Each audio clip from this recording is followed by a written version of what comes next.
having a very small technical difficulties. Oh, Hello, I'm Keyoka, the Awkward Black Nomad. I'm a writer, I'm a dog mom, and I travel solo. Last year, my dogs and I traveled to 10 countries, and we did it alone. This channel is for all the Black women out there who want to do the same thing, whether or not you have a dog. But maybe you may be just shy or awkward or hesitant to travel by yourself. This channel is for you. Tonight, we have a special guest here.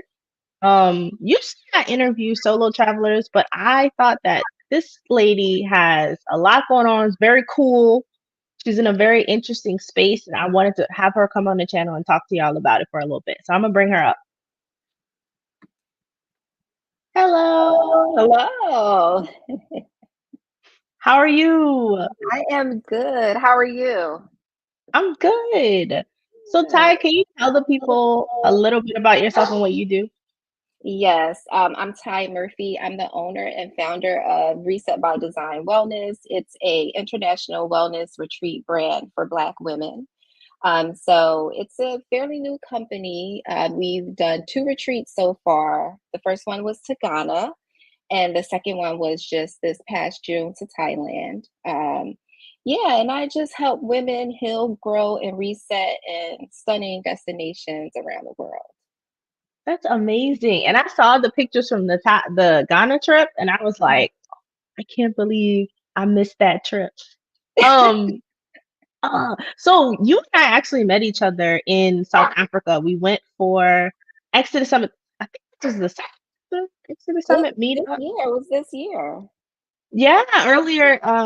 What was it like in February? February. Yes, Yeah, yeah. yeah, So you travel a lot. I We see do. you. I do. Well, what can you kind of start us off by talking about what got you into travel? How did you kind of start doing that? Um, so I started traveling after like extensively. Well, actually, not even extensively, just really started traveling. Besides living outside of the country, I lived in Japan. I was married to a Marine for almost 20 years. And so we were stationed in Japan. Other than that, we just did travel just throughout the country, and that wasn't consistent. But I went to Mexico for my 40th birthday with some friends. We were with a group of people. And then after that, I just caught the travel bug. And I ended up going to visit another friend who was working in Italy. And so she had just moved there maybe a few months prior. And a friend of mine at the time, she took her two kids, and my youngest daughter was the only child at home. So she went as well. So we went to Italy and we ended up doing a day trip in France. Yeah, so that was like my second international trip after, turning 40. So, and it's been amazing since then. Travel is my solace, so I really feel at peace when I'm traveling, even through the stressful parts. So yeah, So cool. I didn't know you lived in Japan. How was that? That's my dream oh location, by the way. yeah, I love Japan. Like even the like my children and I will talk about it now. It was amazing. It was a great experience. The food was amazing.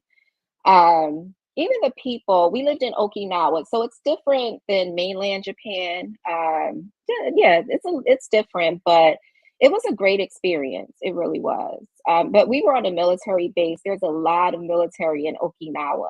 So actually, we're going to be doing a retreat to Okinawa, but that'll probably be in like 2026 or 2027. That's going to take a lot of planning. Yeah, so that's one of the future retreats when we had more following for the company. But yeah, Japan was amazing. It was. And you guys have a retreat coming up next year, right? Bali, we have Bali in July 2025. Yeah, so we sold out the first retreat, and so now the second retreat is up, and we're hoping to sell that out as well. Yeah, Yeah, that's so exciting. yeah, Um, so I heard you say that you traveled with your daughter, your eldest daughter, when she was an only child. How was that experience No, traveling my as youngest, your my youngest youngest? daughter. She was the one left in the house. Yeah, So then how yeah. was that traveling as a like a mom, essentially bringing your kid along? She was a teenager. I Mhm. mean, she'll be 22. She's a Christmas baby, so she'll be 22 on Christmas. This was in, I think, 2018, I believe, maybe 2018. So she was a teenager. It was great. She had a great experience. It was fun because when I travel that way, I like to experience the culture. And so my friend lived in Vicenza and we visited her for a couple days and then we flew from Venice to Paris. We did a day trip and I surprised her with a macaroon cooking class because she was taking French in high school and she just loved macaroons. So it was really fun. She enjoyed it. It was not the same as traveling with, younger children. Definitely not because she's self-sufficient. But it was a great experience. And we've traveled together after that for her 18th birthday. We went to Tulum. This was, I think, in 2020. So yeah, we've done Tulum together. We've done Jamaica. I don't know if I didn't tell you, I'm also a travel agent. So Oh, I didn't yeah, know. yeah. So I mean, when I have time off of work, because I'm still a nine to fiver. I'm a budget analyst by trade, so that's my profession. But when I have time, I do a lot of traveling. So yeah, so we did Jamaica last year and we're doing Jamaica again for her college graduation. That's her gift. She wants to go back to Jamaica. So next year. That's amazing. I love that you can travel with your kids, like even though they're adults now, but that you guys still can have that time together to bond and do things that they like. That's Yeah, amazing. yeah, yeah. I love it. When we went to Jamaica, it was to celebrate my middle child's college graduation and birthday. And so I had all three of my children there. And it was a great experience. That's the first time that we all traveled together outside of, living in Japan. So, and internationally. That's amazing. So you said your first solo trip was after you had already turned 40 or for your 40th, was it?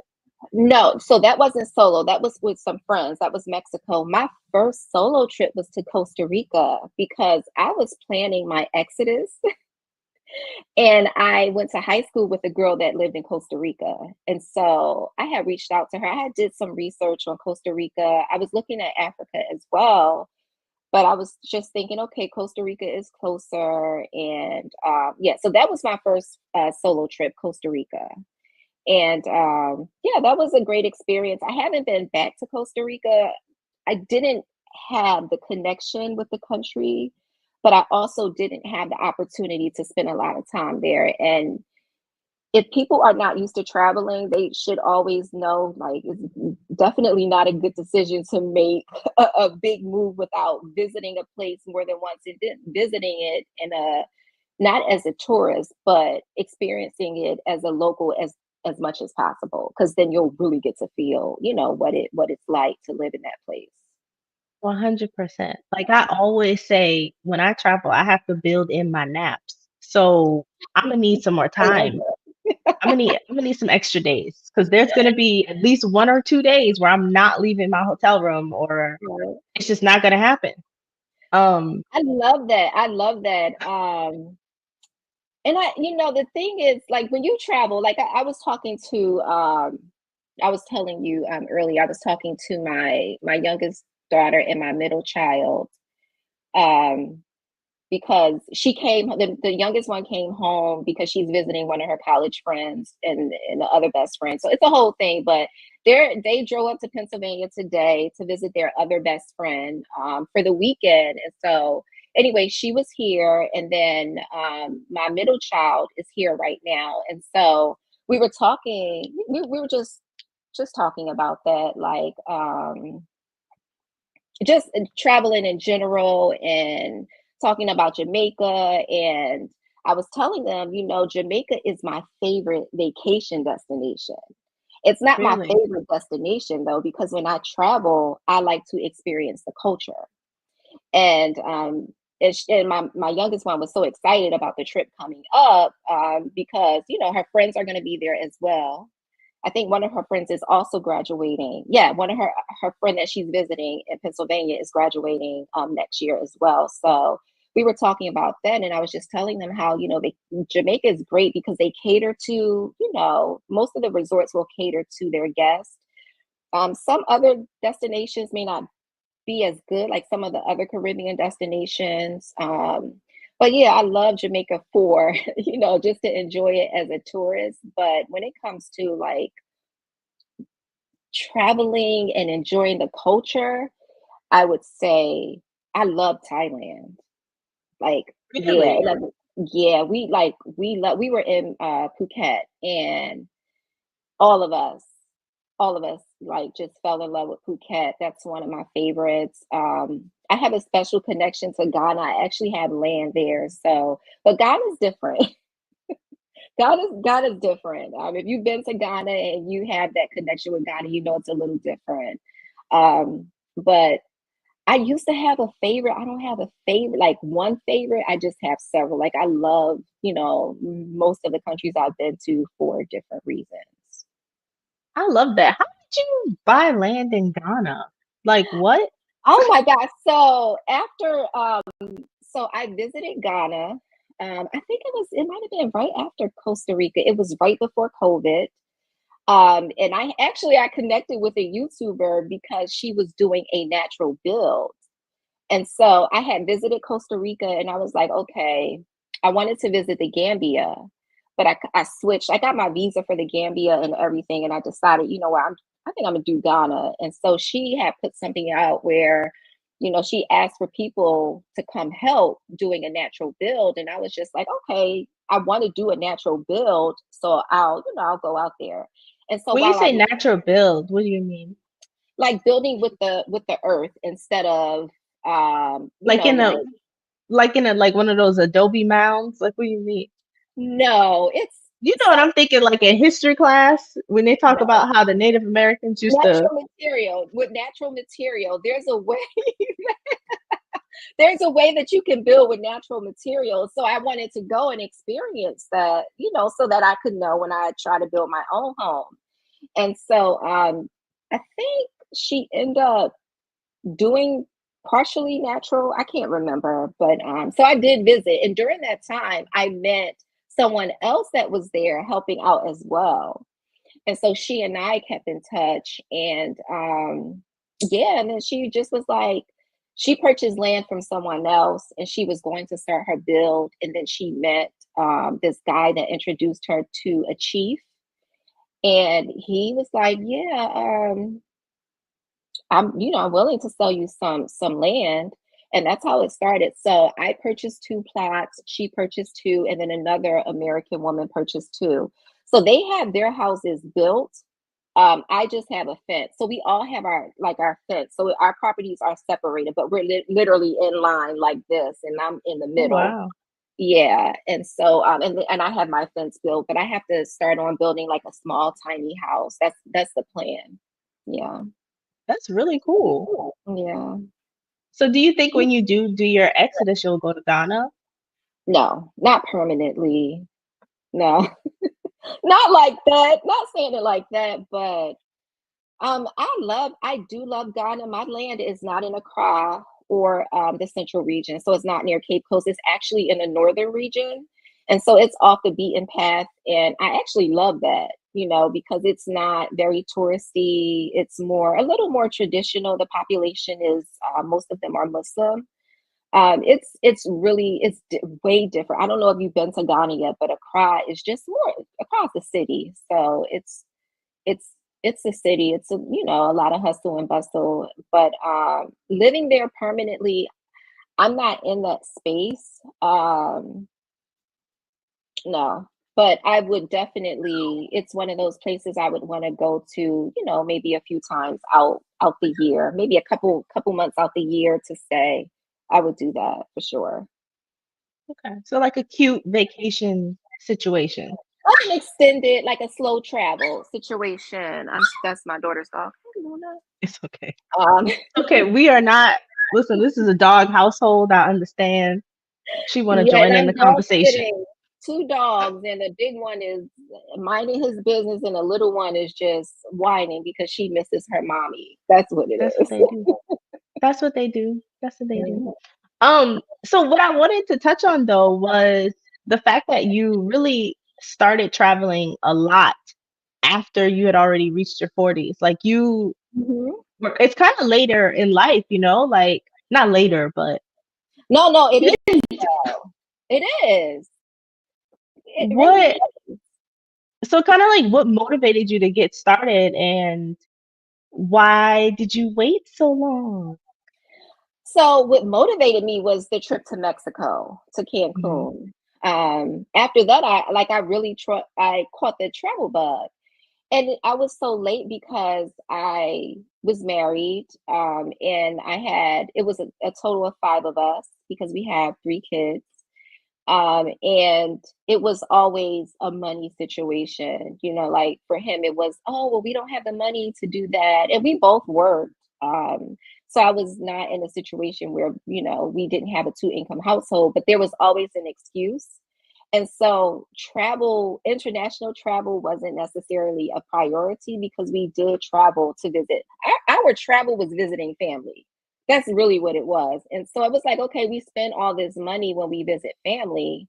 So I guess that's okay. But then when I had the opportunity after getting divorced, to just make decisions for myself without having to consider someone else, it was like, I'm like a kid in a candy store. I can You're do like, I'm whatever, free. exactly whatever I want to do. And that's what I did. And I just really fell in love with the feeling, being able to remove myself from whatever was going on. And when I'm traveling, I try my best not to take that with me. I really focus on the moment when I'm traveling. And so that's a very freeing feeling. It really is. But I that's love why I that. started late because I was married and I was not with someone that I was equally yoked with in that way. So Mhm. yeah. Yeah. I wonder like if you can speak to this. So like if someone is partnered and they have a partner who is kind of resistant to traveling, do you have any advice to give that person? Mm, okay, so this is the Leave thing, that man. Just kidding. right? I would never tell anyone to leave their spouse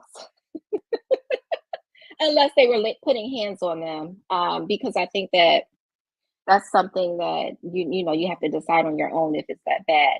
But if you are a traveler, I don't think it's smart to marry a non-traveler. Like you're But what if gonna you don't all know?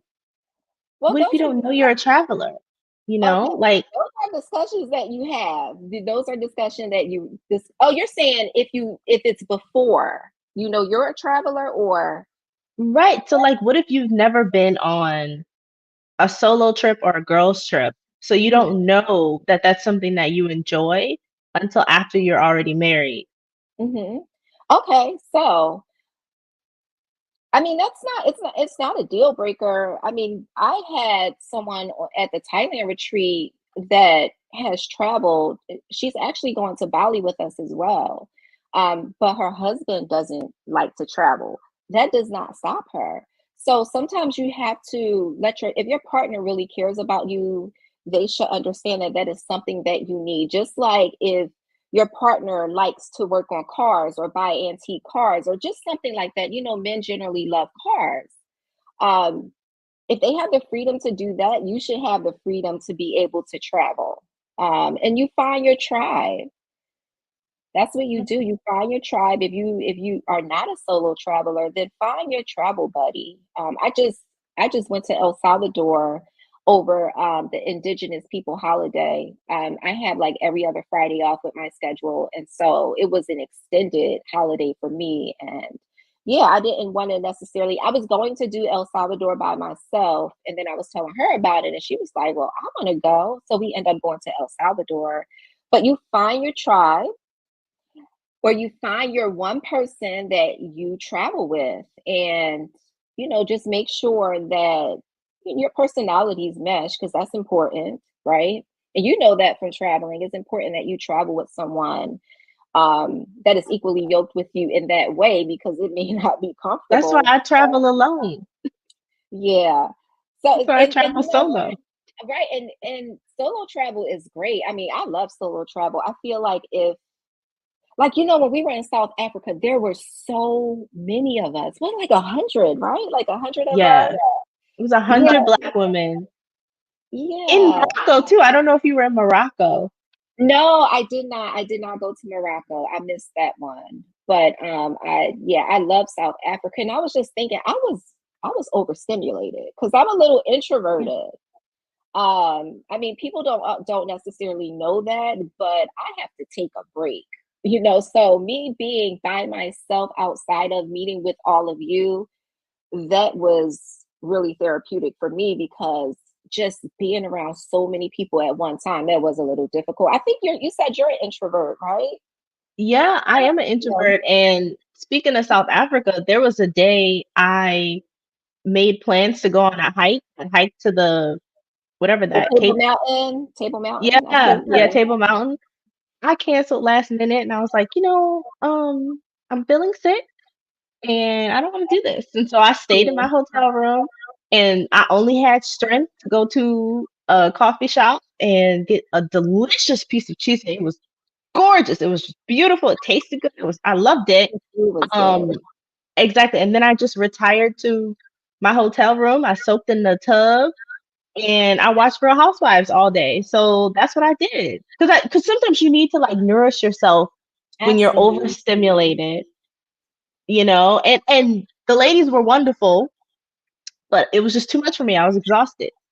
Exhausted. Yeah, and the thing is, like, I didn't really know that that's what I was experiencing until I started to talk to like other introverts and have them say this situation right now is a little too much. I really need to just get away. And I was just like, I wonder if I'm having, feeling the same way. And I figured out this year, like, yeah, you get overstimulated too. Sometimes you need to pull back, but I also notice like when I am in like work mode when it comes to reset, I don't necessarily have that feeling. And I think it's because I'm like, I have these women in this country. I'm naturally a nurturer and a protector, right? So I have to have that hat on and it doesn't come off until I get home. So I didn't have that feeling in Ghana or in Thailand. But South Africa, yeah, I had to stay in my Airbnb. I think I was supposed to go out as well, and I ended up not doing anything. I just rested. I was Hmm. also not feeling 100% too, so that was another thing. But yeah, I mean, I think when it comes to taking care of yourself, women really have to learn how to listen to their bodies, listen to their mind, right? Um, and just take a step back. Like if you need to take a step back, take a step back. For instance, when we were in Thailand, we had a few introverts at the retreat, and I create a space where the women are comfortable, with each other, and if they want to take a step back, they can do that, and no one is judging them. No one is like, oh, she doesn't, she's a femme police, or we don't have those experiences. So um, you can just take a step back. And a few women were like, yeah, I'm gonna go to bed early. One of the ladies did not attend. We went to Yona Beach Club, which is really big in Phuket. And she ended up not going. And she came to me like, Ty, like, I really just feel like I just need some time to myself. Are you going to be upset? And I was just like, what? Like, why would I be upset with you needing to focus on you?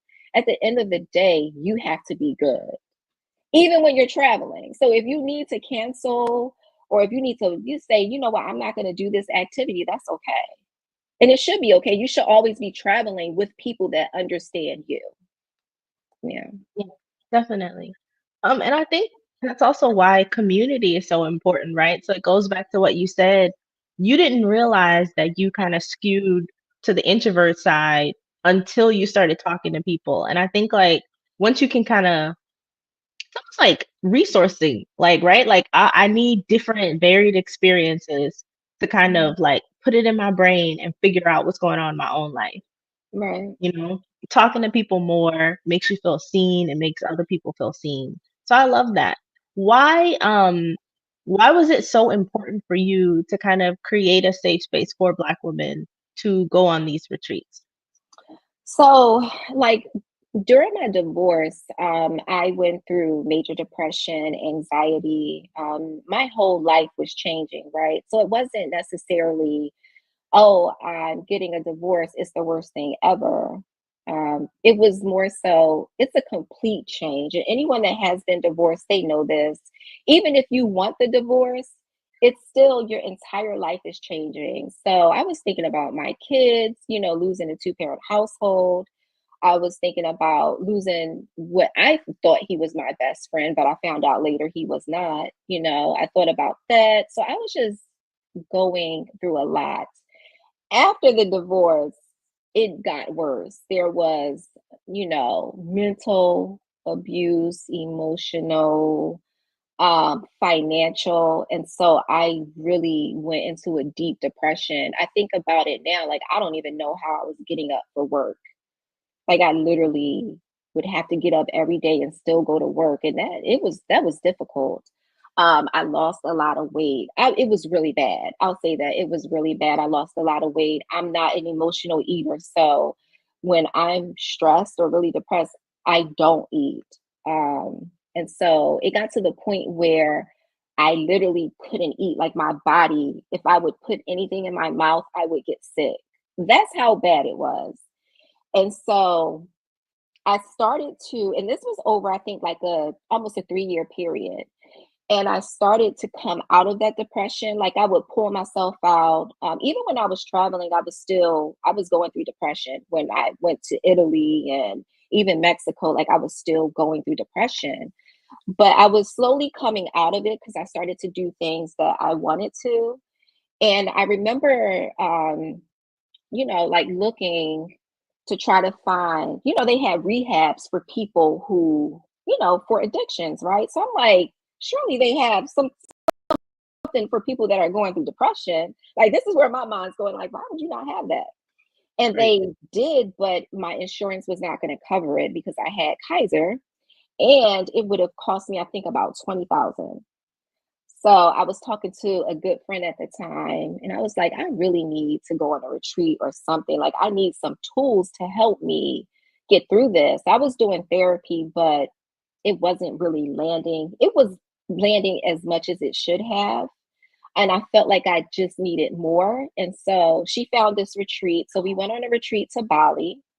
Um, and it was a great retreat, but they didn't have like a mental health component to it. And while I was there, I realized something's missing. And when I came back, I was like, yeah, I wonder, it would be nice to have something where there's like a mental wellness focus, something that goes a little deeper and really focuses on what the attendees need. And so after that, like I was still processing, just going through the motions but still getting better, improving, as time went on. And I came up with the idea of, okay, I'm just going to do it myself. Like I'm going to create this space. I haven't found this space.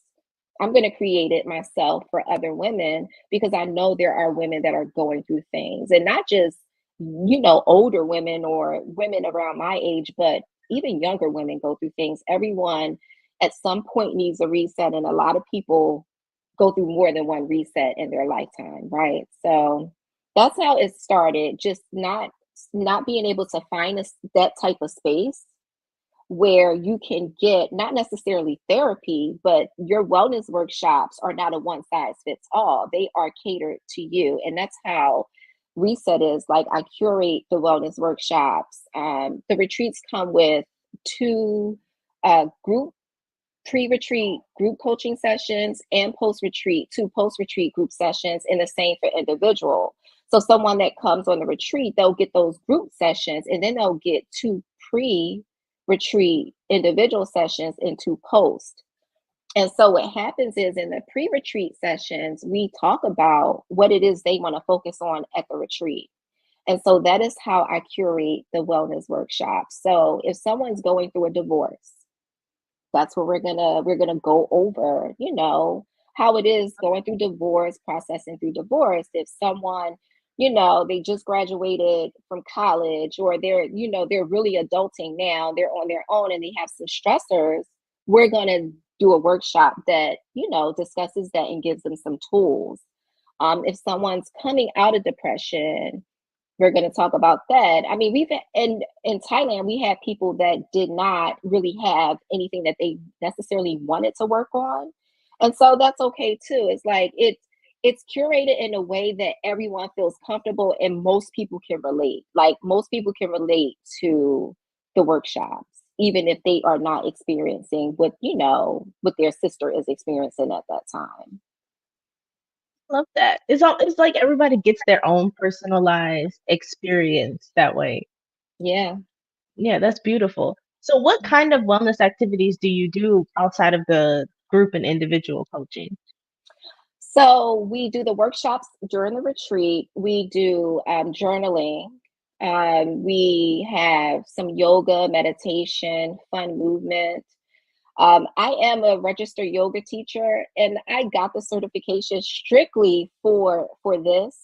So when we go to Bali, I'm kind of debating. I may bring in a like someone that practices all the time, because of course I do. Like I teach the sessions, but um, it's not my favorite. It's not my favorite thing to do. So yeah, so we have the yoga, the meditation. We do fun movement. We have really genuine and organic conversations that come up, and it was in both retreats. Like when I tell you, when women come together and they are safe, they feel safe, and they feel like, okay, I'm not being judged. You will find that I mean, we're naturally nurturing, right? But it's like the support is amazing. What's that Are face? we? Are we? I mean, well, I think so. Most of the women that I know, I'm not saying all, but most of them have been nurturers. I mean, they have kids and families and stuff like that. Even if they're single moms or whatever, they still, seem to be pretty nurturing. Sometimes, I mean, yes, a lot of women that I know are nurturing, but I wonder if that was a scheme set up by Todd to come to us with the bullshit. Because sometimes it feels like society tells women to be nurturers, and then now we have to carry on this burden, right? In a way that Oh, men don't get that pressure. Like you never would call a man nurturing, you no, know? right. No, I agree. I agree. So this is the thing. So in a reset space, if you are not a nurturer, that's fine. But it so happened both retreats, there have been women that are nurturers in more than one. And so even the women that are not, they're still non-judgmental. I put a disclaimer out there.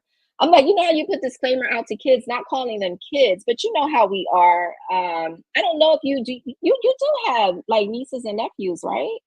Yeah, yeah, Yeah, yeah. yeah. So like you give a disclaimer. Okay, this is really what this space is, and be open minded. We can agree to disagree. And when I tell you, we love on each other, like, and it's just so natural. Like, we have a group chat, and you would think that we've known each other for years. So that's why I say nurturing. So, yeah, even if you're not, I think that if you're in a space like that, even if you're not going to be nurturing, you're still going to be open to, agree to disagree, because we don't always agree on everything. That's true. But yeah, so it's I just, mean, I think with Black women especially, we always kind of oh, you more often than not, you can always rely on a Black woman to have your back, especially if right. you're another Black woman. Hmm. So getting a bunch of women together in a group has to be a good thing. There's no Yeah, other way. yeah. I've met a lot of people. I talked about this on the channel. And Stephanie Perry said this: Black women are the best people. We just are. Absolutely. We We just are. are. We can't help it. We don't try to be. We just are. It just is what it is, right? Yeah. This is That's what it that's is. true. But I agree. why do you think it's so important to create this space for women specifically? Um, well, I mean, because for Black women, there is no, I haven't found a space like mine for Black women.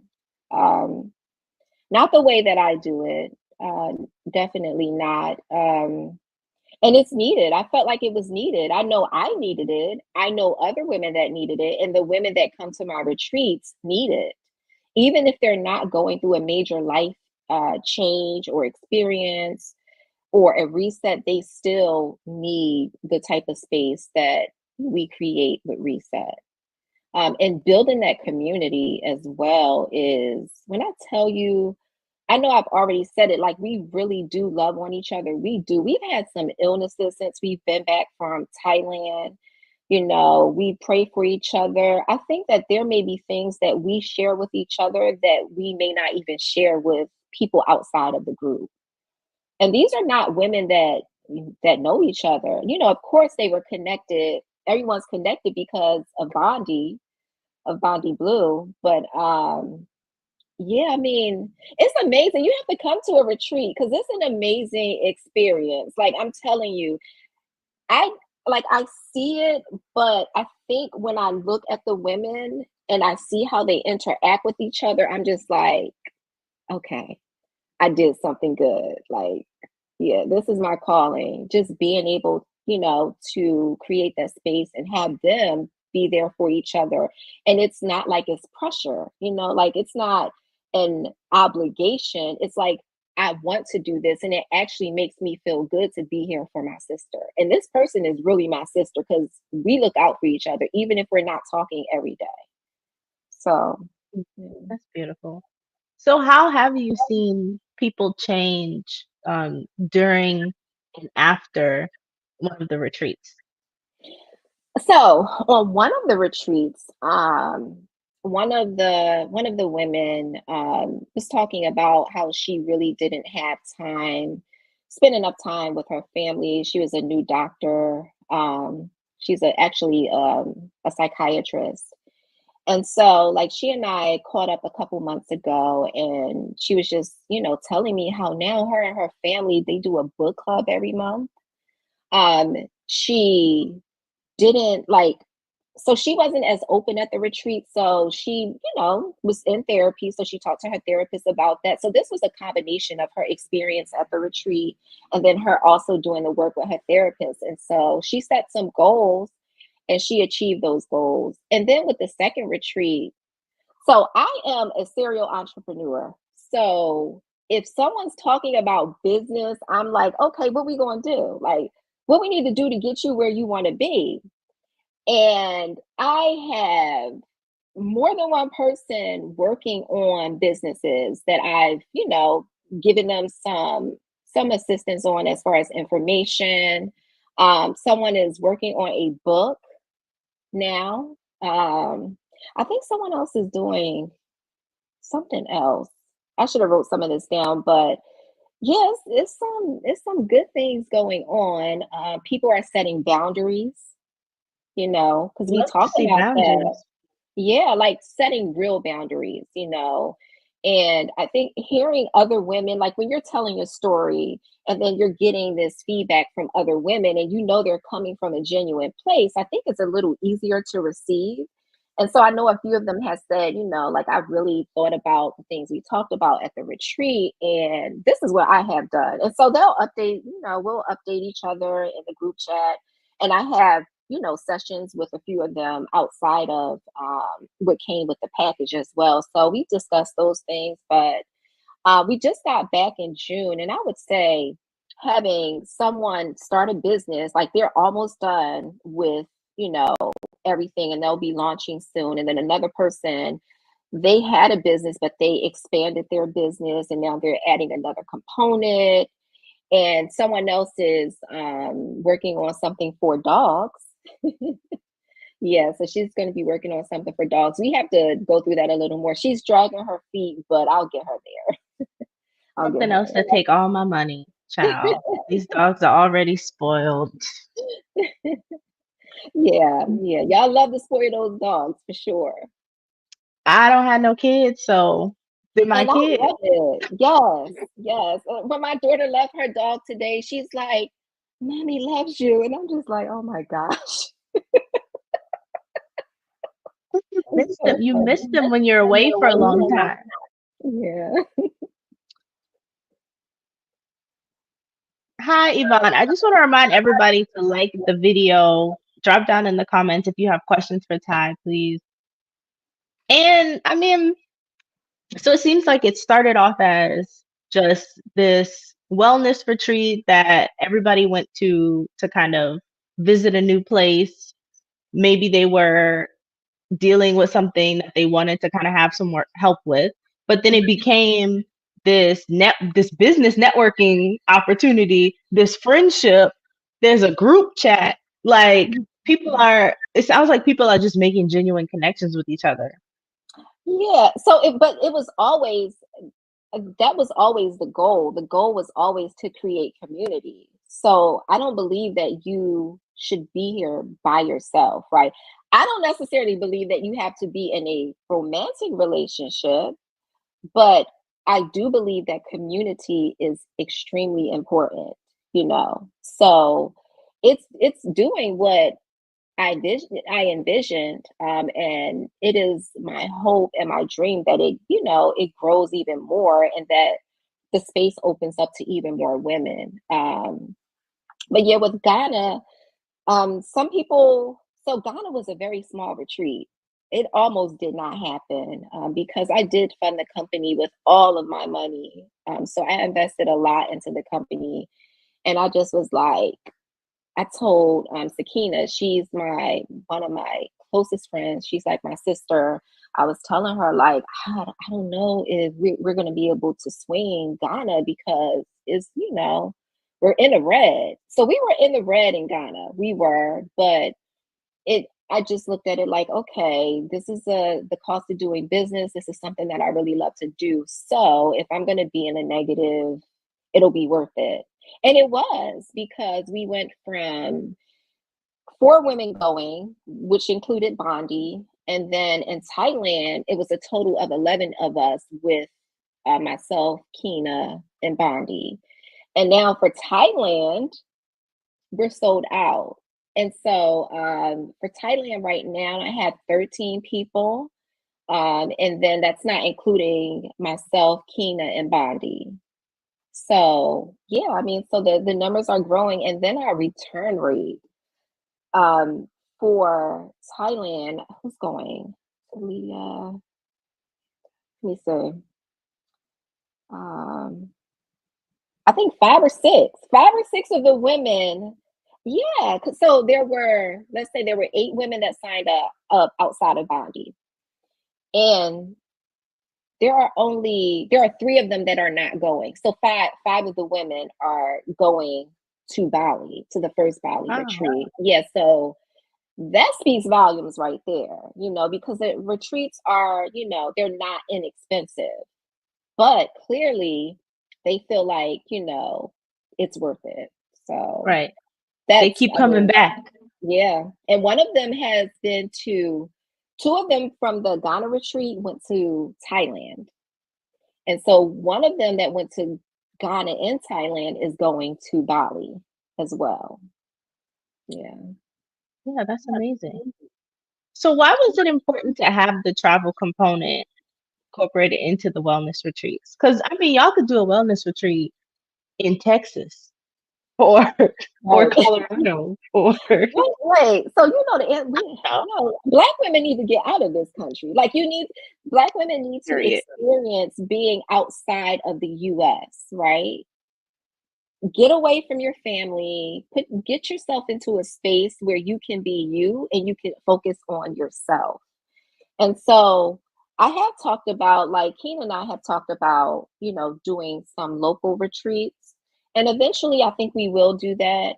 But it's just something about being able to pull yourself out of your current situation and to be in a different setting. And I love that. yeah, it's and you know from traveling, like it is different. Like when you like you just don't stress. Like this country is extremely stressful. It's stressful. I mean, like we need to keep it 100, especially for Black women. You know, we catch it from every angle. We even catch it from each other. So being able to remove yourself from that situation and be in a space where you can just focus on you and not have to worry about anybody else, I think you're not going to necessarily completely get that if you're in the States.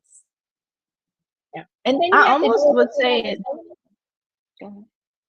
Well, I would also say that like being in another country kind of disarms you because you don't even realize you're walking around with this chip on your shoulder. You don't even realize it. Like it's so Mhm. normal to just be under the weight of oppression that Mhm. once you realize that nobody's looking at you crazy, nobody's bothering you, you're like, wait a second, what? Like I Right, feel so right. relieved. I don't feel that tension that always carried in my shoulders. Mhm. Yeah, I mean, travel is, like I said, it's my solace and it's healing for me. And so I know if it's healing for me, I know it's going to be healing for maybe not all women, but a lot of women are going to feel like, oh my gosh, like I don't have to worry about this or that. And that's another thing about the retreats. I have it set up to where I don't want you to come and you have to worry about, oh, I got to pay for this meal or that meal. The majority of the meals are covered unless you do something outside of our activities or on the free day, because I do give a free day. It's a free day is on the itinerary. Um, but yeah, I just wanted to make sure that there was a space where you could go and you can be catered to. So you're not worrying about what I'm going to eat because you know the food is going to be top notch. The activities are going to be activities that are very popular. So it's going to be touristy activities, but you're going to experience that destination. And then I try to choose destinations that are going to be less stressful, because the bottom line is we're going to experience, discrimination in a lot of places outside of the US. But I try to be as careful as possible, which is why I do like to country scout for the retreats, because then I get to see how it feels to be in this space and to be in this space more like, a local would be. But yeah, I mean, it's freeing. Travel is just it's like medicine. Travel is medicine, especially for me. It's my medicine. Yeah, for sure. I love that. So, I mean, if travel is your medicine, why are you still in the US? Like, we gotta get you out the US. I know. Look, listen, how about I need y'all to sign up for these retreats so I can do this full time. I want to retire myself from my good government job.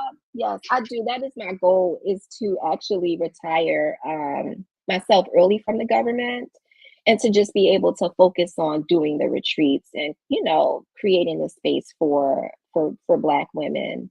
Um, I I may eventually open it up to other women, but I just feel like right now we like I want to focus on us. You got to take care of home before you can take care of other people. That's just the bottom line. So that's really the goal, just to make sure we're good and I have that space for us, and then maybe open it up to allies. We'll see. We'll see about that, because Keena and I both have friends that are not Black. Good, very close friends, and they're like, wait a minute, like I want to go on a retreat, but they also are allies. I So wanna come. they're also not like, I want to put myself into your space. So they get it, that type of thing. But yeah, if I listen, if I could say I quit today, I would. But I have responsibilities. I have adult children, but they're still gonna need things. So I think about that. I own my home. I still have a home that I own. I have responsibilities, so I can't just get up and go right now. But if my company was, profitable in a way that would allow me to quit that job, I definitely would get up and I would be slow traveling doing this because this is something that I can do anywhere. I don't have to be in the US to, to curate an entire retreat. Definitely not. Yeah. I'm working on So it. I'm working on it. So how do you find time for your own healing and growth with all of this going Mm, on? I will tell you, it in the beginning, it was very difficult. There were times I was like, I don't think I can do this. Like it was hard because I do work a 9 to 5. And so after when I'm done with work, I'm doing all the things for reset, all the content. So if people see a break in content, that's probably because I'm like, I need a break. Like I'll plan my content out, but then it's like, okay, I'm overwhelmed because I do all the things. And right now, I'm not in a place where I can outsource, all of that. But I just take a break. Like I know it's probably not good not to post on social media, but when I need a break, I just take that break because I do all the things. And if I keep going at it, it will get hard. And that's how it was in the beginning. It was really hard. And I actually had someone helping me out with my branding and everything initially, and that was still stressful. Like owning a business and like when you really put your all into it, it's a lot of work and it could be very stressful. It's the ups and the downs. And I just have to practice what I preach. And I'm going to be honest, I'm not as good at that, but I do make it a point to say, you know what, you're doing too much right now. You need to take a couple weeks off, focus on not even doing anything. And so with the Bali retreat selling out so early, the first one, that did kind of give me a break. But now, I need to sell out the second. So I'm going to be going hard. So you'll see some more content from us on social media. And then hopefully I can hire someone to do that. So that reset is consistently out there for the public to see and for, Black women to get to know the company. So that's the hope to be able to do that. But yeah, that's what I just take a break. I really do. If I need to take a break, I take a break because I never want to go back to where I was when I was going through depression. That was a dark place. I do have Angela, adult children. All of my babies are adults. Yeah, I have a 21-year-old, 25, and 27. My 21-year-old will be 22 on Christmas, and my 27-year-old will be 28 in March. So yeah, and we're all in different states. So yeah, we're all in different states. I have two grandsons too. So life don't crack. We know this. We know this. Stay thank hydrated, you, everybody thank out there. you. Stay hydrated. Yeah, I'm hoping, but look, if it does, look, I'll get a little nip We've tuck. talked about this. We, a little nip tuck. Oh, I'm We've not against had this a little surgery. bit. I'm not against it. No. We talked about this a little bit, but what kind of sessions and workshops do guests get to experience on the Reset by Design wellness retreats? Whatever it's so that it's really set up based on what you need. And so during our individual coaching sessions, I'll ask my attendees like, what is it you want to talk about? Is there anything you want to work on? And so it's different. Like every retreat is going to be different because even someone that goes to the first retreat, one of the women has been to both retreats, right? And she's going to Bali. Things change. Like things have changed in her life. Like she's about to get promoted. She's in the military, right? So she's an officer. So, she's doing big things. So, we talk about that. Just pretty much I can't give any specifics because it's whatever they want to talk about, whatever workshops they want, that is what we will curate for them. Yeah. So divorce, I'm going to bring up divorce again. If someone's going through divorce and they want to discuss that, right? We're going to talk about divorce. If someone is a new mom and they want to, they're maybe a little stressed about being a new mom, that's where we're gonna talk about that, and we're gonna actually give them tools. So we're not just discussing this. We're not just talking. we're actually okay. Well, this is how you can address this. This is how you can process through this. So yeah. Yeah. Yeah, and it's probably helpful that you're a mother and there's probably other mothers on the trip. Like it's genuinely a space where women can commune and Mhm. nurture each other and be free and like have these kind of difficult conversations and get support. Whereas like in their personal lives, maybe they don't have it. I love that. Yeah, and so now not everyone's a mother though. So that's another thing that I love about Reset because I wanted to make sure that I wanted it to be open to women of different ages, right? So I think with the Bali retreat, I think I may have someone in their 20s going. I think I do. I haven't looked at everyone's profile yet because you fill out like a questionnaire so I can see your birth dates, things like that. But we won't start our coaching sessions until next year because the retreat is not until July. But I think the oldest, so our range I think was from like 30, maybe 31 to 55. And you could not tell. Like it's not a anyone's judging. It's none of that. So everyone feels comfortable. Yeah, so I'm hoping that we get some more, some more women that are in their, 20s to go. So 'cause we had 30s, 40s, and 50s in Thailand. I love that. I mean, I think I talk about this a little bit too. Being a part of Exodus and having everybody who is older than me still welcome me. So I think like mixing different age groups together works because for a younger person, you can kind of get the insight of someone older, but then also older people are getting the insight from younger people too. So like even I would say identifying yourself as an introvert probably came from like a millennial or a younger millennial, right? Because we kind of started using that terminology. But it's You're this right. like it's this merging of our experiences and just intergenerational groups. Yvonne is a wordsmith. Are dope. It's shared wisdom, new ideas, shared experiences. I Yeah. love that.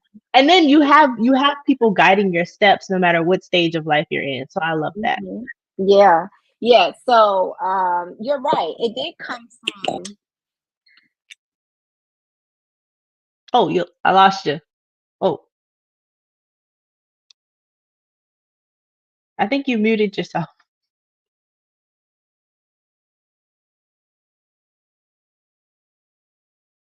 Phones like but I thought yeah, like my headphones went out, so I thought but you can hear me now, right? Yeah, I can hear you now. Okay. Yeah. Yeah, so yeah, the definitely. So the introvert did come from I don't know, it's what no, she's like Sev is I think like 27, I think. Is that that's not Yeah, millennial. I think it is. I Okay. think the cutoff is 90, I don't remember. Okay, well 98, it can't it 99.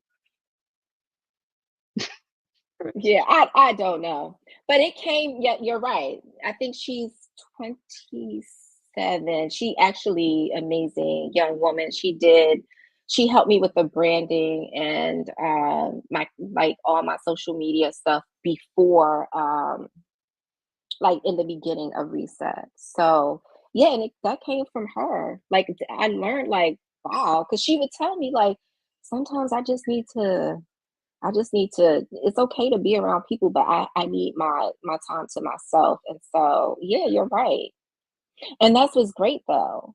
If you are in if you're in my generation and you're open and you're not, the other part of us where it's my man, my man, my man, and I picked Misha. everything Pick everything revolves Shaniqua. around men. Like if you're like really open and you really care about the younger generation, you're gonna be open to hear what they say. Like I listen to the things that my kids say. We give each other advice. So yeah, and that's definitely what happens with Reset. It's not just, someone that's older giving the younger person advice. It goes both ways. Definitely. Yeah. So how do you know when you need to take a moment for yourself? So like let's say you're somebody who isn't used to hearing language like that, like I need a reset or I'm overwhelmed. How do you get to that place where you can understand that you're feeling overwhelmed, that you feel like you need to be doing something different? Um, how do I get to that place? Uh, when I'm stressing. Um, or I wouldn't say when I'm stressing, but right before I get to that point. Um, and I do sometimes it's I'm already overwhelmed, and that's when I know, like, this has to stop. When I start thinking, because I have been thinking, like, oh my gosh, do I need to just stop this? Because it's stressful. Like, it's stressful trying to get people to sign up and really see your vision, and also not necessarily feeling supported. The women that go to my retreats, when I tell you they will repost those that are on social media, because all of them don't do social media, but they believe in the brand so much that they will, I mean, they'll tell their friends, they'll repost on their social media because they want people to experience what they experience, but not really receiving support from other women that I've talked to about the company. Not necessarily, you don't necessarily have to go, but if you know you have a friend and you feel like, okay, this might be good for them, bring it up. I don't think I necessarily get that support. So that can be discouraging. And when it gets like that, it does kind of bring me down. And that's when I'm like, yeah, I need to come back, refocus, and figure out a way to not feel this way. Therapy is also important, although I have not really been doing therapy. It has a lot to do with my insurance. um, yeah, but I'm changing. Open season is coming up, so I'm more than likely going to change my insurance so that I can find a really good therapist. But that's what it's been in the past. Like, if I'm feeling overwhelmed, I talk through it to myself. Like I will literally, okay, this is what I'm feeling. This is what I need to work on. Journaling is another thing. I will just meditate. I'll turn off everything. Like it's kind of hard to turn off social media if I'm really grinding with content for reset. But when I'm not, I just don't do a lot of social media. Um, yeah, talking to, maybe a couple good friends about what's going on. Yeah, that's pretty much it. Listening You to my favorite YouTubers too, because sometimes I hate to say it, but sometimes the drama will take my mind off of what I'm going through. But even with that, I noticed that I don't like a lot of messiness. And so I still have to, even if it's not a messy, like if you're going over celebrity gossip, it's like, I'm tired of hearing this. Like, so I have to even, I have to make sure that I limit that as well, too, because that can be overwhelming, just hearing all the stuff that goes on. But yeah. Yeah, and another thing is like because your phone is always listening and the algorithms are picking up everything that you say, that's not crazy. That's true. I work in marketing. That's very true. We're listening. And so your content, if you watch one video that may be like kind of negative, you're going to keep getting the same negative content like over and over again. You're like, why do these people keep saying the same weird stuff? It's because of your feed. Like you But have to why is it curate your like, feed to be positive. yeah, like, but it's like one video and then you see a whole bunch of negative videos. But see, I'm in, like, I watch just more than one space in YouTube. Like, I watch a lot of travel. I like history type of videos. So my feed is like, it's diverse, but you're right. Yeah. Like if something pops up and you look at it, it's like after that they just flood you with all of that stuff. So that's why I watch certain people, and so when I do that, it's not as bad. But it's when you click on that video that you normally wouldn't click on, the floodgates open. Oh yeah, especially on Yeah. TikTok. Yeah, see, Terrible. It's like falling down a hole. I'm not big on TikTok. Like I don't get on that often. I don't. And when I go on YouTube, if I'm not, sometimes I'll, do research for certain destinations if I'm considering doing a retreat there. But a lot of the times, a video I'll watch, Bondi's.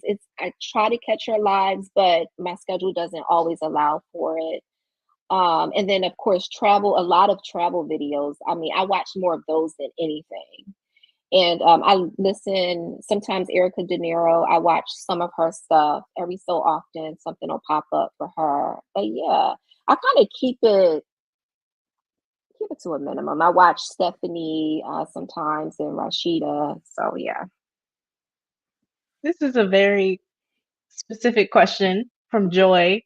What are some tangible things that you expect to see from your loved ones or potential partners to show you that they care for you and to help you on your wellness journey? That is a very specific question. Do you know this person? I do. I will answer that offline.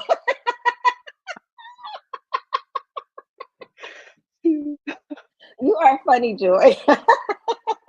But I was going to no, but I was going to ask something similar because I do think when you have a different perspective, right? So you're very well traveled. You're somebody who enjoys Mhm, travel. If you're not mhm. surrounded by people who also travel, they're not going to get it, right? Even Right, being an right. entrepreneur, if you're not surrounded by women who want to be entrepreneurs, they're just not going to get it. So, what advice would you give to a person who is kind of feeling like my circle, they're not understanding the vision? How do I either get some new people or tell my circle what to do to make me feel supported? Um, so my thing is find some new people because there are You people that said, feel just like you. I'm not, don't get rid of your circle, but you can have more than one circle.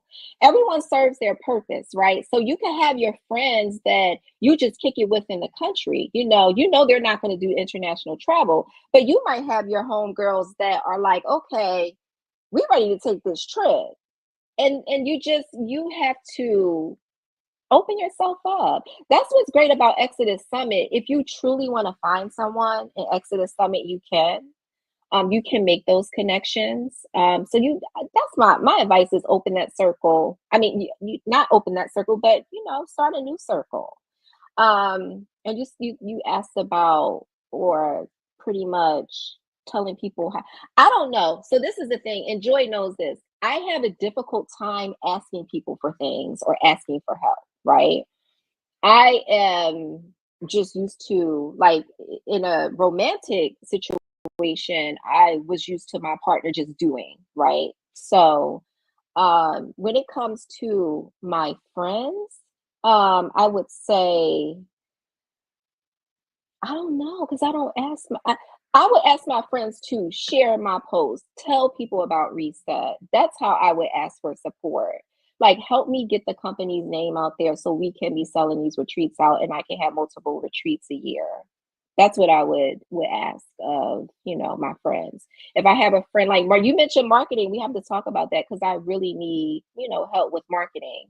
And so if I did have a friend that did marketing, okay, give me some pointers. Tell me what to do. I'm poor right now. Reset is not balling. So can you give me a little help? And I got you once we up and running, we got the budget. It's all yours. So, just something like that. Yeah. okay, I mean, you got to get better at communicating your needs. Yeah. But all right, Joy, I hope that sufficed. Joy tried it. That's not my business. Um, yeah, I think it's a problem that a lot of Black women in particular have, right? Like asking people for stuff because I was raised by women who were raised by women who do it on their own. Like, so I've always seen people just do it on their own. You can't Right. rely on Mhm. anybody. You don't need anybody. I got it. I got it. But those are probably the women who need that reset. So can we talk about what is a reset? What does that mean to you? What does that mean for the brand? A reset, it looks different. It can look different for everyone. My reset was processing out of that divorce and getting into a better space, a better mental space. And it also included selling my home in Virginia and purchasing a home in Maryland, and becoming a landlord because I have an Airbnb. So I have a short slash midterm rental. And so when I purchased the home that I'm in now, I made sure that I had a home that had a walkout basement. So I could rent to hospital staff because I actually live in Baltimore City and I'm not too far from two hospitals. And I live in a gentrified neighborhood. And so when people come to Baltimore, this is where they want to stay, right? So I just made sure that I purchased a home that allowed me to do that, right? And so that was a part of my reset. Selling my home in Virginia and my youngest daughter going off to college. And then I'm coming to this city. I'm an empty nester. And when I tell you it was everything, I'm like, oh, I got a brick wall. You know how you see people put their fake brick walls up and stuff. I have a real brick wall Oh, like in my inside? house. Yeah, yeah, like one side of the wall, is exposed. And I have like a restaurant that opened last year that's across from me. I have a pie shop at the corner. I have another restaurant at the other corner. So I'm like, yeah, I'm living my empty nester life. So that was a reset. Being by myself because I married young and I had my children young. So it was always about my spouse and my kids. And so for once, I only had to focus on myself. And that was amazing. That was amazing to be able to just really get to know myself. And that was one of my resets. But everyone's reset is going to look different. So it's about you, what you want, what you feel, what you envision for your life, and actually taking action to move toward what you want. Yes, I love that. And I mean, we talked about this a little bit earlier, but so you kind of felt like you had that freedom to travel after you had already turned 40 and you were in your 40s. What would you say to a woman who maybe she does have maybe she's married, maybe she has young kids, but she's kind of hesitant to get her life started and she's just going to wait? What would you say to that woman? So maybe this is Don't you in your wait. 30s or this is you in your 20s. What advice would you give to Mhm. women who are kind of hesitant? I would say you have to put yourself first, especially if it's needed mentally. Like if your mental health is at stake, you should be putting yourself first because if you're not good for yourself, you can't be good for anyone else. And I think women fail to like recognize that. But you have to be good to yourself. So I would say make it a priority. If you know that you want to travel, you really want to travel, but you have your husband and you have your children, get yourself a travel fund. Put some money aside for your travel fund. Connect with a travel agent. A lot of times, most of my clients, they will book a resort, but they pay monthly payments. So they're not paying 3, 4 thousand up front. They're paying monthly for their payments, right? And so by the time they travel, it's paid off. So that's an option.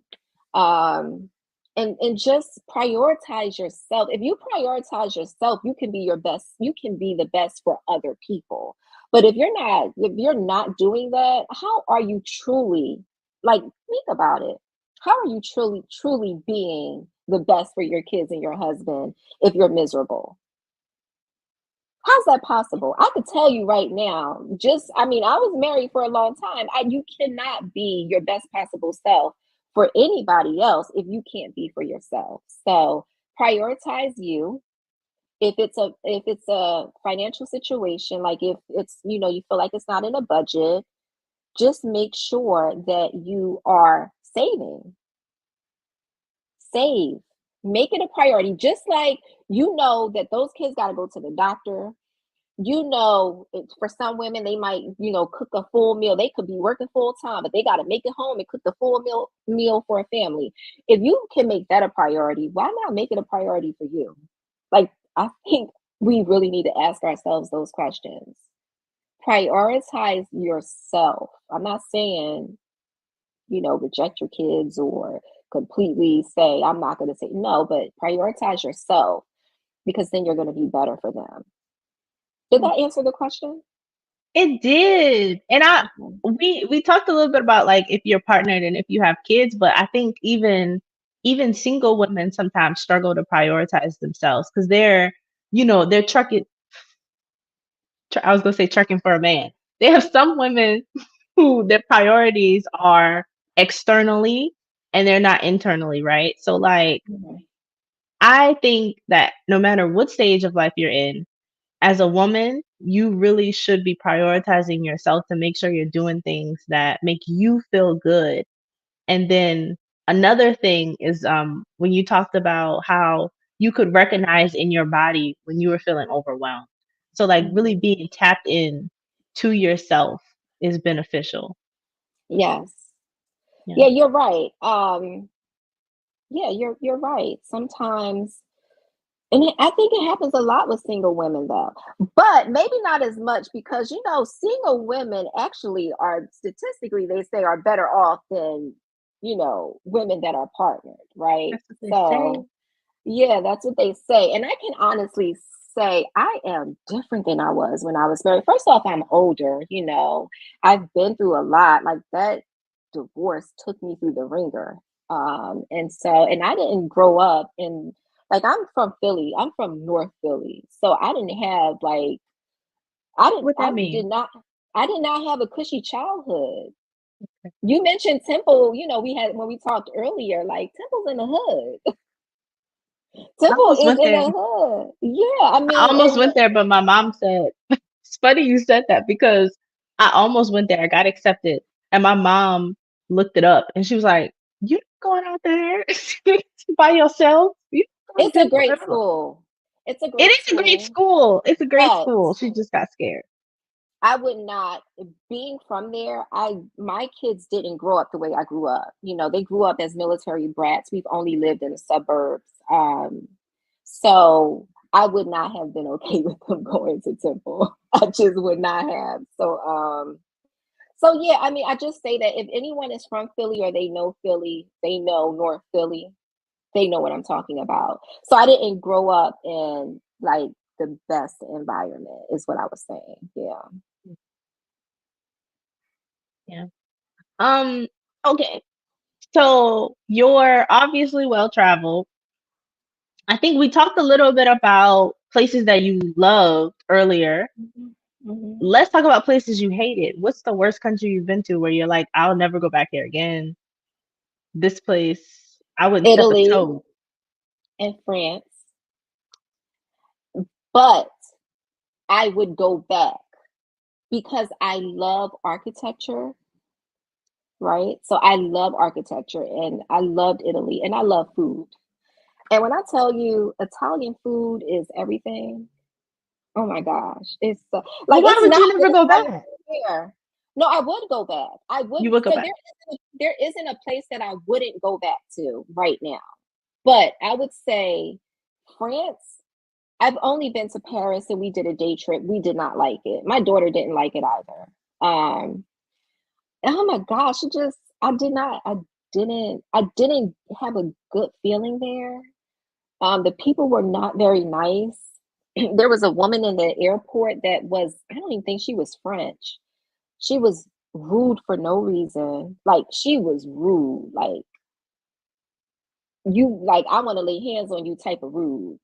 Yeah, she was really bad. See that? And so yeah, so I mean, that was really a turn off. And on top of everything else that was going on with Italy, they were racist. They were racist. I mean, I'm just going to keep it real. That was my experience, but I love architecture so much that I would just have to say, okay, I know I'm going. I know what to expect. So I would have to prepare myself mentally to go back to Italy. And I know I will one day, but I just don't know when. Yeah, I'm not So sure. happy. I'm so happy you said that Italy is racist because the media will will allow you to believe that them Italian men out there love them some black women. Do you remember they had a dating show where black American women went to Italy to date? But I know this because I was speaking to a man who was Senegalese, but Mhm. he grew up in Italy, and he was like, "No, they're very racist, and I speak their language, and I know what they're saying." So like, this is not Yeah, this is not to say don't go there and get your food, but right. don't believe all the hype about Italy. But you know what? So the thing is with Exodus Summit, right? I don't know if you're in we're in Dallas. Do they have like? Do you guys have a WhatsApp chat? Do you have that? I'm antisocial. They might have one. Okay. Okay. So all right. We have one. We have one for DMV. I think someone said they really loved Italy. Like it just depends, and it depends on your tolerance as well. So some people can't overlook those things. And I mean, we live in one of the the most racist countries in the world. I think I've experienced more. I mean, I'm here all the time, so it would make sense that I would experience it more. But yeah, so it's about I just don't want to go. I didn't want to go to Italy and have to experience what I experienced at home. And so Yeah. that was a huge turn off. And so, like I said, they're not destinations that I would never visit again. It's just that France is not a priority. It's not top on the list. It's like probably at the bottom out of all the countries I visited. And then, Italy, like I said, I love architecture.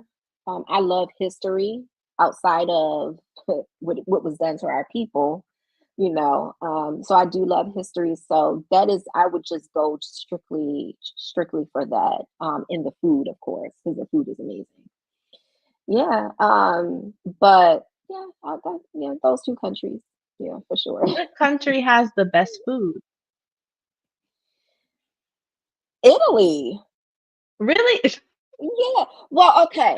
So I thought you were gonna say somewhere in the Caribbean. I was gonna That's what I say, thought. so I love Thai food is my favorite cuisine, right? So, but I think Italy is like I'm telling you. So I went to Portugal. That was a solo trip, and I stayed at a hostel, and we went on this tour, and it was myself. It was two other American. I was the only black woman, but there were an older white guy from the States, a younger white guy. There were two people from Germany, a guy from Australia, a guy from Spain. I think it was like a guy from the UK. And then there were some women mixed in that too from those countries. And everyone, oh, and there was one woman from France. We all said, hands down, Italian food. Yeah. Wow. Yeah. And I don't even eat Italian food here. So when I had my second child, I could not like eat anything red, like red sauce. It would not agree with me. And so from that point, I just like when I would cook spaghetti for the family, I would rarely eat it because I don't know, even after, as the kids got older, I still really wasn't able to stomach it. And when I went to Italy, I thought I was gonna hate the food. Oh, honey, that was not the case. It was not the case at all. But Italy has amazing food, and I think when I talk to people that travel to Italy, they say the same thing. Like they have the best food. Yeah. But Yeah. Caribbean food is good too. But I'm going to tell you, some of the best Caribbean food I've had has been in this country. So, But made by a Caribbean's hands. absolutely, yeah, Okay. absolutely, All right. yeah. All right. All right. So what would be like a must do travel experience? So like you're in a foreign country, what's something you have to do and where? it, it depends on the destination, because when you go to Italy, I feel like you need to go to Rome when you go to Italy, right? Yeah. Uh, that was like a focus in Venice. In Italy, like you got to go to Venice, you got to go to Rome. I didn't get the opportunity to go to Milan. What's the other one? What's the other one? It's a few other, destinations, or cities, towns, whatever they call them within Italy. But we did Venice, we did Rome. Yeah, so it depends. Like I said, it depends on the destination. In Thailand, we were in Phuket, so we didn't get the opportunity to experience Bangkok. So when I go back, I want to experience that. I mean, it's going to be completely different than Phuket because it's the city, but that's definitely a place I would want to visit. I'm trying to think. It just depends on the destination. It really does. It depends on the destination. Okay. What has been the most difficult thing that you've discovered about travel? Most difficult thing.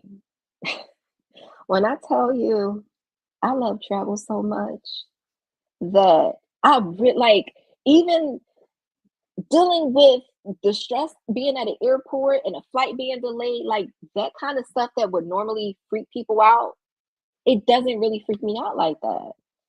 So I guess I don't know, I kind of look at the positive in everything when it comes to travel because I'm like, okay, yeah, I'm stressed out because I might be packing a little late or I'm up all night. But I know when I get on that flight, I'm going to go to sleep. I'm gonna get to this destination. I'm gonna sleep again because Same. I'm like you. Same. I gotta take my naps, right? So Yep. I know I'm going to do those things. So I don't really stress like that when it comes to travel. Not to the point that I have to think of like the worst thing. I can't really come up with anything. Yeah. Yeah. Those people who can't sleep on planes, I can't relate. I'm knocked I out know. every time. I cannot. I can't relate. No. Relate. I Sorry. don't have to be sleepy and I'm gonna fall asleep. Mhm. And I Same. come prepared. It is. I'd be knocked out. So how do you feel like travel has helped you grow? I've always been cultured, right? And so I think with travel, if you're truly experiencing a destination, you are opening yourself to understand the culture, to respect the culture. And so I just feel like it definitely helps me just really respect people more, the more I travel. I respect the culture, especially when I get to experience the culture. And then, being in the US, you have people from all over the world. So then you can start to understand, oh, well, maybe this is why this group of people may react this way. And I'm not talking about negative stuff, just in general. Or this is why they communicate in this way. I would say that's the biggest thing, just being able to respect people even more, respect our differences, and appreciate the differences. I would say that's what it is. Yeah. I don't know. Well, Ty, we've been on the phone for so long. I appreciate you coming down to the channel and having this talk with Thank me. you. Everybody, I have put the link to join the Reset by Design Wellness Bali retreat. They're going to Bali next year, next summer. Now, the first retreat filled up really fast. The second one, we hope, fills up Yes. fast. Yeah. But I put the link down in the comment section, and if anybody is catching the replay, I'm going to put it down in the description box.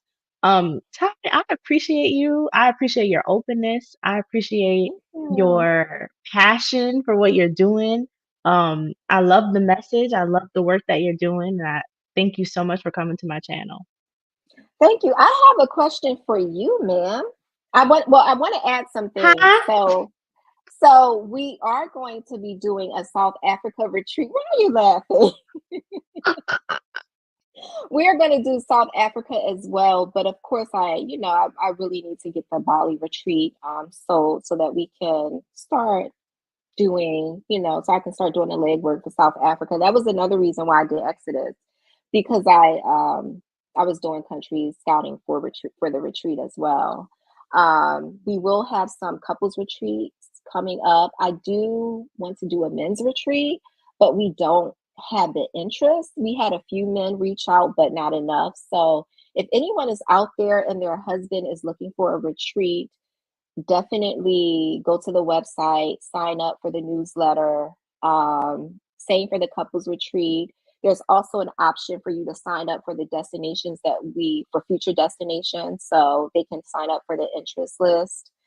But I have a yeah, man in mind. I'm gonna send him your way.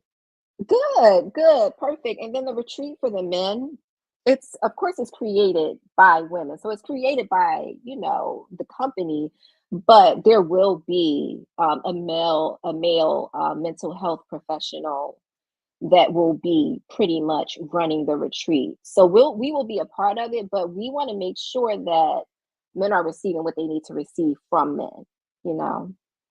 So that's one thing. And then I said South Africa. So South Africa is I would like that to be the next retreat, but we'll see. I love South Africa. Did you like really enjoy Like it? South Africa, I like Joburg more than Cape Town though, I because have Cape Town was not. kind of gentrified, Yes, it is. Yeah. I but have it not but it been was anywhere beautiful. else. Yeah, I haven't been anywhere else. So I want to go back. So I plan to go back to South Africa hopefully before the retreat because I do want to visit Joburg and Durban. So that's the plan to go visit both of those places. But I wanted to ask you, when are you going to be traveling again?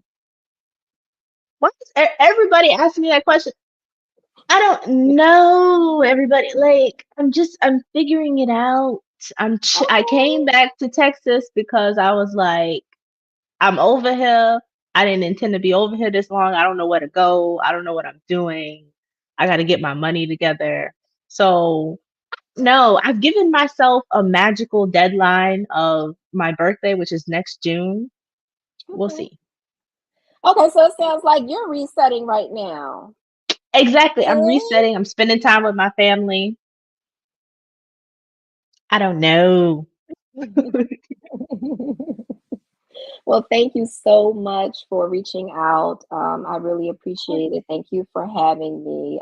Yeah, this is definitely a blessing. So No, thank thank you. you for coming. Anytime you want to come down to the channel and talk your stuff, you feel free. Let me know. Yes, yes, I'm down for that. All right, y'all, please like the video. Please drop down in the comment section. Share this video with somebody who you feel like needs a reset, even if it's a man, apparently. um, subscribe to my channel. Go follow Ty on social media. I have her links in the comment section and the description. And check out the Bali retreat, everybody. This is the Awkward Black Nomad. Y'all have a great rest of your night. Peace out.